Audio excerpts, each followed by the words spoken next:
Masmavi Mutfak'ta'ya hoş geldiniz. Bugün sizlere şahane bir poğaça tarifi hazırladım. Sevgili arkadaşlarım, sütlü poğaça yapacağız ve bir şekil verdim ki sanıyorum ilk defa burada izleyeceksiniz. Son derece kolay bir şekil vereceksiniz ama masanızın yıldızı olacak diyorum. Şöyle bir kısaca sizlere gösteriyorum. Hemen tarifime başlıyorum. İyi seyirler dilerim. Hamurumuz için gerekli malzemeler: 2 çay bardağı ılık süt. Kullanmış olduğum çay bardağı ölçüsü 125 milim, onu da belirteyim. 2 tane yumurta akı, 2 yumurta sarısını yüzeyine sürmek için kenara ayıralım. Yarım paket yaş maya kullandım ben.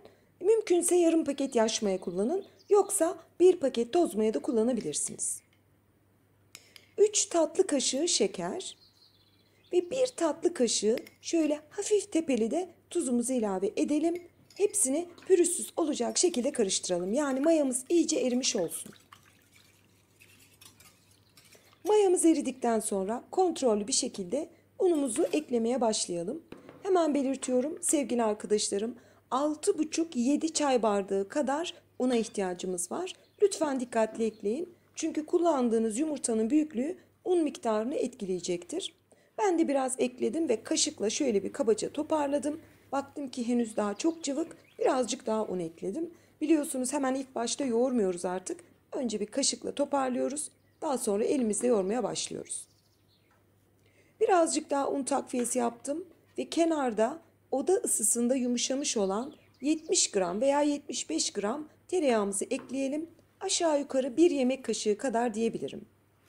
Tereyağı ekledikten sonra da seri bir şekilde yoğurmaya başlıyorum. Hemen belirteyim. İlk eklediğinizde hamurunuz sert gelebilir ama tereyağı ile hamur birbirine geçiştikçe şahane bir hamurunuz olacak. Bu kısmı da elimden geldiğince atlamadan sizler için kaydettim. Yaklaşık 3 dakika kadar hızlı bir şekilde yoğurarak güzel bir hamur elde ettim. Hemen size göstereceğim. Tereyağı hamuru yedikten sonra çok güzel bir hamurunuz oluyor. Bakın sevgili arkadaşlarım, tamamen tereyağı ve hamur birbirine geçişti. Böyle orta yumuşaklığın birazcık daha koyusu diyebilirim. Yani orta yumuşaklıktan bir tık fazla sert olmasını tavsiye ediyorum. Neden derseniz şekillerin bozulmaması için, yani böyle çok yayılmasın poğaçamız. Hamuru yoğurdum, ellerimi bir yıkadım. Tekrar şöyle sertliğini size göstermek isterim. Ve mayalanması için yüzeyine bir streç folye kapatarak mayalanmaya bırakıyorum. Tüm bu işlemleri de ılık fırında yapıyorum. Yani fırını biraz ısıtıp kapatıp orada yapıyorum. Onu da belirteyim. Ve hamurun mayası yaklaşık 40 dakika sonra gelmişti. Az önce de belirttiğim gibi fırını çok kısa ılıtıyorum. Yani elimle kontrol ediyorum. Fırını kapatıp orada yapıyorum. Havalar çünkü çok soğuk. Dışarıda mayalanması 1 saati geçebilir. Bir hamur kartıyla ortaya doğru katladım. Havasını aldıktan sonra çok az un serptiğim tezgaha transfer ediyorum. Şahane bir hamurunuz var. Gördüğünüz gibi elinizin altında asla yapışmıyor.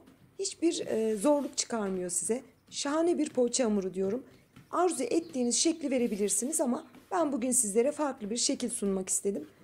Seviyorsunuz farklı poğaça şekillerini çünkü. Çok az un serptiğim tezgahta merdane ile hamurumuzu olduğu gibi açalım.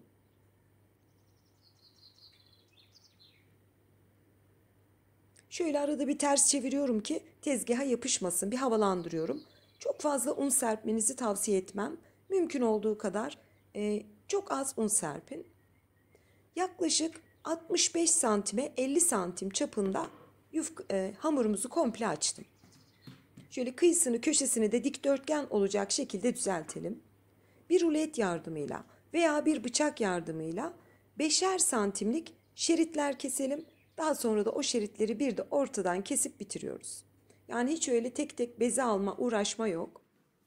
Şimdi bir tane kesmiş olduğum şeridi alıyorum tezgaha.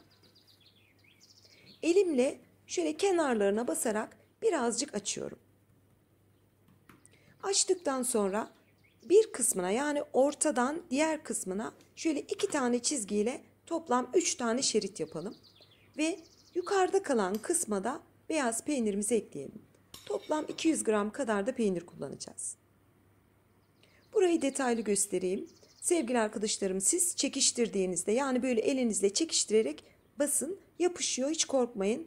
Hiçbir şeye gerek yok. Tamamen kapattıktan sonra da elinizle tekrar yüzeyine basarak biraz yassı bir konuma getirin. Bakın, komple poğaçamızın her tarafı peynirlendi şimdi. 3 tane ucu vardı. Onu da bildiğimiz saç örgüsü örelim. Bu arada ben ters ördüm. Nasıl yapacağımı da bilemedim ama herhalde doğru örmüşüm. Çünkü ters kesip siz rahat görün diye ters açıdan örünce, ama sanıyorum doğru ördüm. Örgümüzü örüp yüzeyine katlayalım. O altta kalan ucunu da alta doğru saklayarak bitirelim. Bu kadar kolay ama muhteşem bir sunumu olan bir poğaça yapacağız. Daha kolay olması için sizlere detaylı bir şekilde 5 taneyi birden nasıl yaptığımı da tabii ki kaydettim. Elimle önce açtım. Daha sonra ruletle tam ortasından kesiyorum. Peyniri yerleştirip şekil veriyorum. Bu poğaçamızdaki bir diğer avantajımız, yani peynir öyle ufacık bir orta kısımda kalmıyor. Gördüğünüz gibi şerit halinde peynir eklediğimiz için, yani poğaçanızı ısırdığınızda baştan sona kadar tüm bölümlerinde de peynir olmuş oluyor. Bence bu hoş ve güzel bir avantaj. Çok da zevkli. Gerçi ben hep tüm hamur işlerini zevkle çalışıyorum ama bu da çok zevkle çalıştığım ve severek yaptığım bir desendi. Tabii bazı tariflerde bu sözü telaffuz ediyorum. İlk defa burada göreceksiniz diye. Bunu bütün samimiyetimle söylüyorum ama olabilir tabii ki dünyanın herhangi bir yerinde bir hanımefendi aynı fikri paylaşmış olabilir. Ama benim 10 yıllık Instagram ve 3 yıllık YouTube bilgimle bu tarz bir poğaça görmediğim için öyle dedim. Yanılıyorsam affola. Yapan arkadaşım varsa da inanın ki görmemişimdir. Bütün poğaçaları aynı işlemle yaptım, bitirdim. Saç örgüsünü örüp burada daha detaylı göstermek istedim size. Yüzeyine katladıktan sonra mutlaka o uç kısmını alta saklayın. Yoksa açılır. Çok kabarıyor çünkü sevgili arkadaşlarım. Bakın, bu çok önemli bir ayrıntı. Ucunu altına saklayarak bitirin. Ve tüm poğaçaları bitirdim. Tepsiye dizdim. Vermiş olduğum bu tariften görmüş olduğunuz bir tepsi tam dolu ve bir de yarım tepsi poğaçamız çıktı. Diğer önemli ayrıntımız, poğaçalarımızı 2 kat kabarıncaya dek tepsi mayası için ılık bir ortamda beklemeye bırakalım. Yaklaşık 25-30 dakika. Bakın sevgili arkadaşlarım, dikkatinizi çekiyordur. Tam 2 kat kabardı. 30 dakika sürdü bu kıvama gelmesi. 2 tane yumurta sarımız vardı. İçerisine 1 yemek kaşığı süt ilave edip onu da açtıktan sonra poğaçamızın yüzeylerine çok hafif bastırarak sürelim. Yani çok sert basmayın. Sert basarsanız bu kabarıklıklar söner. Çok hafif, yani dokundurmanız kafi. Böyle yakın çekimde gösteriyorum her açıdan ki aklınızda hiç poğaça hakkında hiçbir soru kalmasın. Yumurtayı sürdükten sonra arzu ederseniz susam ve çörek otu serpebilirsiniz.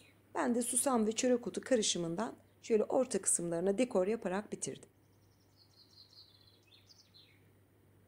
Ve bütün poğaçalarımız, örgü poğaçalarımız fırına gitmek için hazır. Önceden ısınmış alt üst ayar 200 derece fırında yaklaşık 25-30 dakika pişmeye gönderelim. Hemen belirtiyorum, her fırın farklıdır sevgili arkadaşlarım. Lütfen fırında olsun gözünüz, fansız ayarda pişirin. Bakın, tam 30 dakika sonra benim fırınımla bu şekilde poğaçaları fırından çıkardım. Yani bir kat daha kabardı. Yaklaşık diyebilirim ki en baştan en sona kadar 4 misli kabarmış sütlü poğaçalarımız bitti. Ve servis için hazırladım. Hemen en sevdiğimiz bölüm, detaylı doku testine geçiyorum. Çok pratik bir şekil verdik. Çok şahane bir şekil. Bence çok avantajlı bir şekil. Çünkü peynir komple poğaçanın her tarafında. Öyle ortaya kaçışmış bir peynir yok. Görünümü çok güzel. Masanızda bir şölen gibi servis edebilirsiniz. Sizi uğraştırmayacak, beze almayacaksınız, kalıp gerekmiyor. Birçok ayrıntısı var diyebilirim. Çok da kabaran bir poğaçanız oldu. Başta da belirttiğim gibi sadece süt kullandım. Sıvı yağ, yoğurt, su hiçbirini kullanmadık. Sütle yaptık. Dolayısıyla da çok hafif, çok güzel bir aroması vardı diyebilirim. Poğaçamızın yumuşaklığını da görüyorsunuz. elimle basıyorum. Bastığınız anda tekrar kabarıyorsa aynı bölgeler, demek ki en ufak bir hamur olma, oturma hiçbir şey söz konusu değil. Başarılı bir poğaça olmuş. Hemen siz sormadan yorum bölümünde ben belirtmek isterim. Pişirdikten sonra da buzluğa atabilirsiniz. Veya hamurunuzu akşamdan yoğurup sabah poğaçalarınızı yapabilirsiniz. Veya hamuru yapın, yoğurun, mayası geldikten sonra poğaçalarınızı yapın. Yaptıktan sonra buzluğa atın. Yani çıkardıktan sonra tepsi mayası verip fırınlayabilirsiniz. Yine sorun değil. Bu arada poğaçayı böldüm. Ara katmanlarına nasıl tel tel güzel bir görünümde olduğunu da görüyorsunuz. Çok severek verdiğim bir tarifti. Kendim de büyük bir zevkle yaptım. İnşallah yaptığınızda sizler de memnun kalırsınız. Bir dahaki tarifimde görüşmek ümidiyle. Hoşça kalın.